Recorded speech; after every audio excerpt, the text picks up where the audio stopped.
칼로 보섭 쟁기를.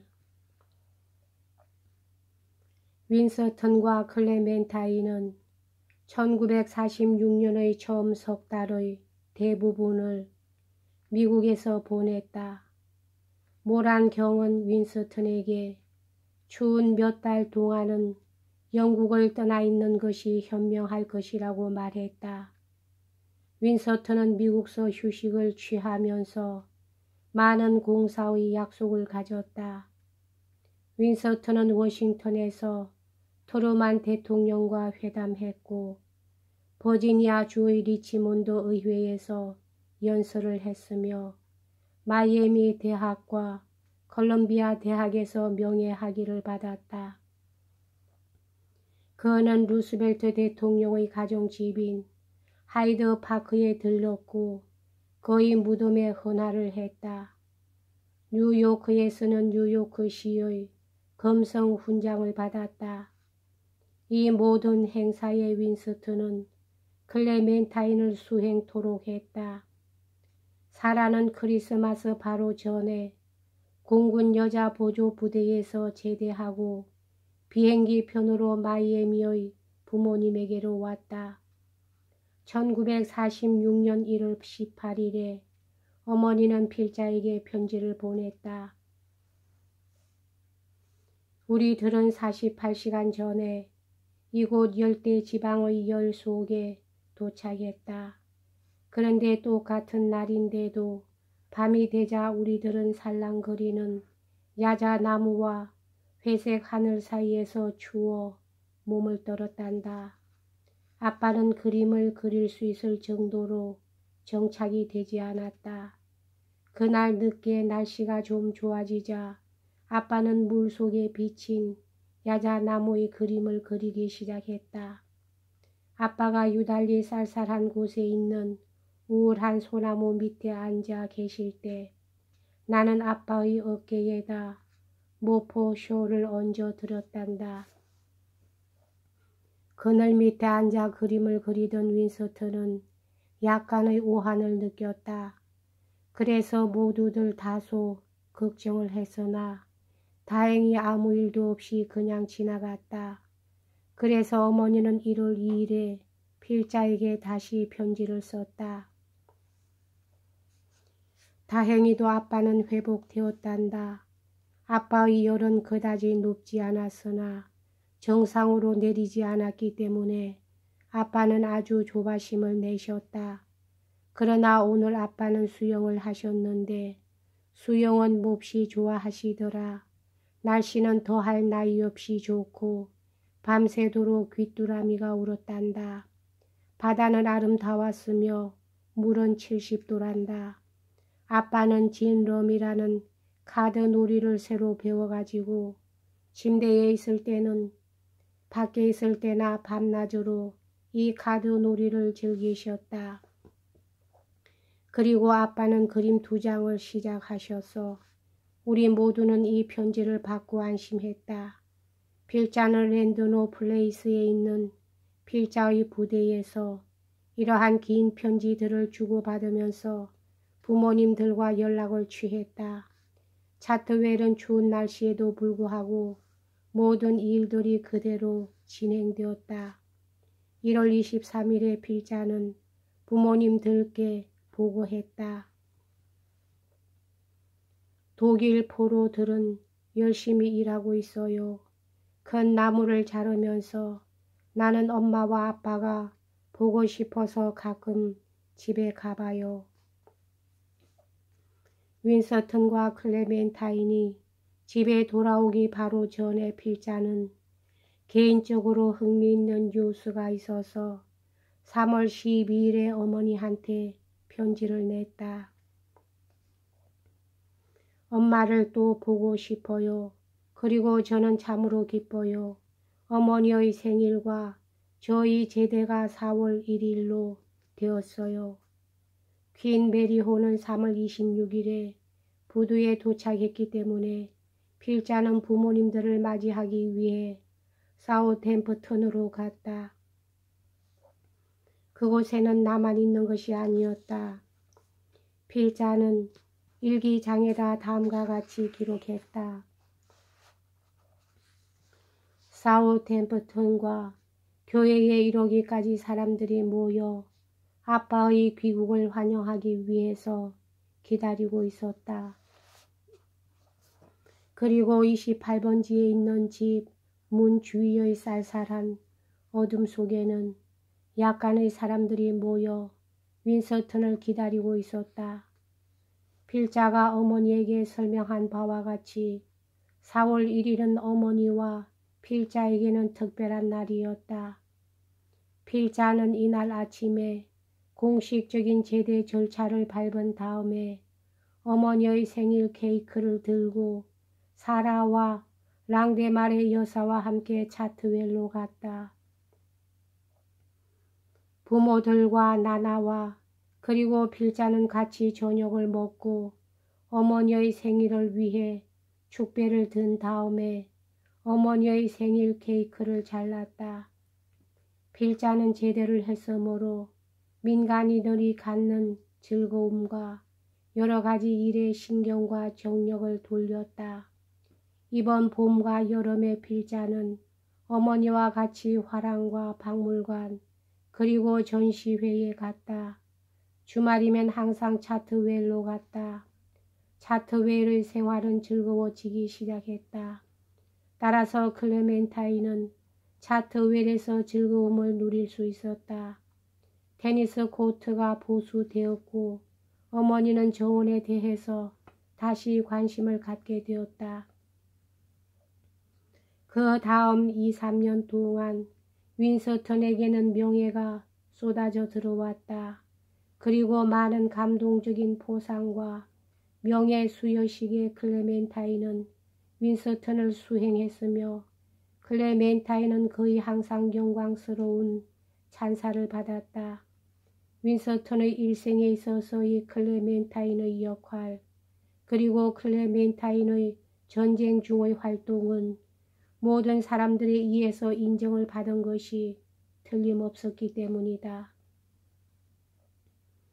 그러나 클레멘타인은 개인적으로 몇 개의 두드러진 포상을 받았다. 이것은 클레멘타인을 만족시켰고 윈서턴을 기쁘게 만들었다. 이번 여름에 글래스고우 대학과 옥스퍼드 대학 등 2개 대학이 클레멘타인에게 명예학위를 수여했다.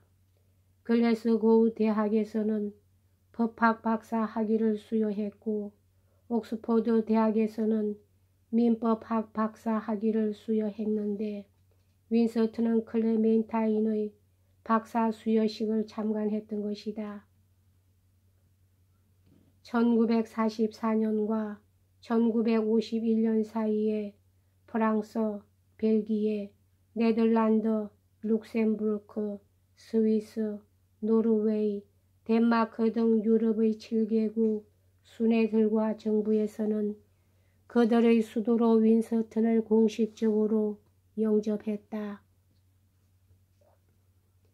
앤트워프, 로테르담, 메츠, 스트라스부르, 낭시, 제네바, 그리고 쥐리히 같은 유명한 대도시들도 윈서턴을 환영했다.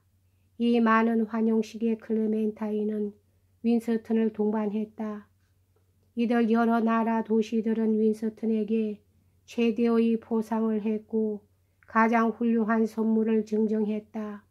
이러한 장면은 윈서턴의 가족인 우리들 모두에게 지워버릴 수 없는 기억을 만들어 주었다. 1947년 11월 20일에 엘리자베드 공주는 필립 마운트베튼 중위와 결혼했는데 웨스트민스터 사원에서 거행된 이 결혼식에 그리고 이 결혼식을 둘러싼 기타 의식에 윈서턴과 클레멘타인은 초대를 받았다. 클레멘타인은 남아프리카에서 겨울을 보내고 있는 호레이셔 시모에게 편지를 보냈다. 우리들은 이제 겨울이라는 긴 터널 속으로 들어가고 있어요. 우리들은 왕가의 결혼식에 참석했어요. 우리들은 마음이 너무나 흐뭇했어요.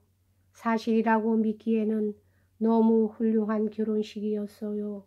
우리들은 버킹엄 궁전에서 열린 야회에 참석했어요. 참으로 즐겁고 화려한 파티였어요. 왕비들의 아름다움은 마치 동화에 나오는 이야기 같았어요. 우리 왕비의 그 눈부시게 끌어당기는 듯한 매력은 황홀했어요. 사랑스럽고 유쾌한 그리스의 왕비와 그리고 낭만적인 옷을 입은 덴마크의 왕비가 참석했어요. 그런데 모든 참석자들 중에서 가장 아름답고 화려하고 사치스러운 사람은 켄트의 공작 부인이었어요. 이 몇 년 동안 윈스턴과 클레멘타인은 외국에서 휴일을 즐겼다. 그들은 항상 햇빛이 잘 비치는 곳과 그림 그리기에 좋은 곳을 찾아다녔다. 이 기간 동안에 윈스턴은 의사가 권하는 대로 겨울에는 따스한 기후가 있는 곳에 머무르려고 노력했다. 윈스턴은 주로 마라케시와 코트 다지르라는 곳에 있었다. 1950년 1월에는 윈스턴은 클레멘타인과 함께 마데이라에 갔으나 윈스턴은 총선거 전에 의회가 해산되었기 때문에 예정보다 빨리 귀국하지 않을 수 없었다. 이 겨울 휴일은 윈스턴에게는 그림을 그리는데 생산적이었을 뿐 아니라 그는 글을 쓰는데 이 휴가 기간 중 여러 주일을 바칠 수 있었다. 클레멘타인은 크리스마스 계절에는 집에 있는 것을 대단히 중요시했다. 그래서 의회가 크리스마스 휴가에 들어가자마자 윈스턴이 그린 물감 상자와 책을 가지고 집을 떠나고 싶어 할 때에는 클레멘타인은 집에 남아있다가 나중에 윈스턴에게 가곤 했다. 윈스턴은 클레멘타인과 떨어져 있는 것이 섭섭했으나 결코 고독을 느끼지 않았다. 왜냐하면 그는 항상 유쾌한 친구들이 같이 있도록 주선되었기 때문이다. 윈스턴은 2, 3일 간격으로 자기가 어떻게 지내고 있는가에 대해서 클레멘타인에게 편지를 보냈다. 1947년 12월 18일에 그는 마라케시에서 클레멘타인에게 편지를 보냈다. 사실상 나는 아주 열심히 일을 했소. 나의 하루의 일과는 다음과 같소. 아침 8시경에 일어나서 12시 30분까지 글을 쓰고 1시에 점심을 먹고 2시 30분부터 5시까지 그림을 그리고 있소. 그리고 춥고 어두워지면 6시부터 7시 30분까지 잠을 자고 8시에 저녁 식사를 하오. 윈스턴은 1950년 크리스마스에 마라케시에서 클레멘타인에게 보낸 편지에서 다음과 같이 썼다. 나는 이곳에 놀러 왔는데 육체적으로 쾌적한 조건에서 사실상 일만 해왔소. 의회의 장기 휴가 기간 동안에 윈스턴과 클레멘타인은 아름답고 햇빛이 좋은 곳에서 휴가를 즐길 수 있는 기회를 많이 얻었다. 가장 유쾌한 휴가는 관대한 스위스 참미자들에 의해서 가능하게 되었다. 그런데 스위스 사람들은 제네바와 로잔 사이에 있는 라크레만호에 있는 아름다운 집을 윈스턴과 클레멘타인이 원하는 대로 쓰도록 했다. 이 집에서 윈스턴과 클레멘타인은 1946년 여름에 3주일을 보냈다. 이때 다이애나와 던컨과 필자도 윈스턴과 클레멘타인과 같이 있었다. 이 방문 기간 중 클레멘타인은 로잔에 살고 있던 앨리스 아시만이라는 자기의 전 가정교사를 찾았다. 클레멘타인은 자신이 어렸을 때 친절히 그리고 부드럽게 대해 주었던 이 여자를 결코 잊지 않고 있었다. 그리고 이 휴가가 있은 후, 이 3년 후에 클레멘타인은 앨리스를 재정적으로 도와줄 수 있었다. 이 휴가는 쾌속 모터보트에서 아주 불행한 사고가 발생하지 않았더라면 클레멘타인에게는 더할 나위 없는 좋은 휴가가 되었을 것이다. 클레멘타인은 필자가 스트로게 수상 스키를 시도하는 것을 구경하면서 서 있었다. 이때 쾌속 모터보트가 갑자기 옆으로 도는 바람에 클레멘타인은 넘어졌다. 이때 클레멘타인은 보트의 나무 근조물에 부딪혀 심한 타박상을 입고 늑골 몇 개를 다쳤다. 일주일 동안 클레멘타인은 많은 고통을 느꼈다. 이 호숫가에서의 휴가가 끝나자 윈스턴과 클레멘타인은 제네바에서 스위스 정부의 영접을, 그리고 제네바와 쥐리히에서는 도시 당국자들의 영접을 받기로 되어 있었으나 불행히도 클레멘타인은 이 행사에 빠지지 않으면 안 되었다. 클레멘타인은 여러 주일이 지난 후에야 건강이 회복되었다. 여기까지 하겠습니다.